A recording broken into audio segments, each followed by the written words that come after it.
Now, back with Dr. Hans Holzer, you spent time in the house at formerly known as 112 Ocean Avenue, and you took some photographs there, which you say provide further evidence of possession.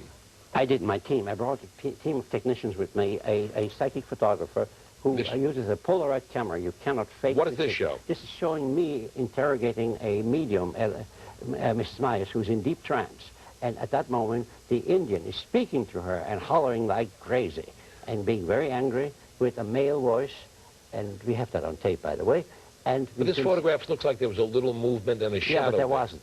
This is the funny part. There is some whitish thing around me for which there's no explanation. Look at in front of me. That looks like a pair of pants, which is also not there. Now show the next one, please. Let's see the next photograph. Okay, what does this show? This is a room in which normally should show a woman seated on a chair. Instead, we have these whitish masses. We call this ectoplasm. It's a formation of a figure. Before a figure is formed, this is the first step towards it. And this is not uncommon in a situation like this.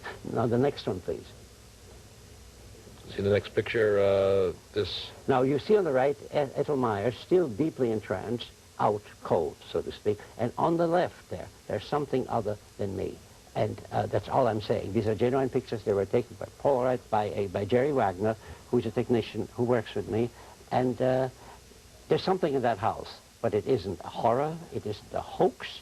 It is simply an Indian chief on the warpath, if you don't mind. And I have sympathy for him. What about the photograph I showed in the report earlier of the boy with the luminescent eyes looking out of Missy's room? No comment. You don't believe that's anything? No. So you're saying that Ron DeFeo was possessed? Ron DeFeo was possessed. He did tell the truth about that he didn't remember doing it. He did it. He told it to me when I interviewed him in prison. And I think that's all there is to it. The rest is fantasy, religious fantasy, and perhaps also commercial interests. How do you explain the fact that it's now been 20-some-odd years, 25. 24 years, I think, since the Lutzes fled. Yeah, almost 24 years. And no one has experienced anything there in 24 years. You've had the Cromartys moved in, you had another family moved in, and now there's a third family. Because there's something missing on the other end of the telephone for something like this to work.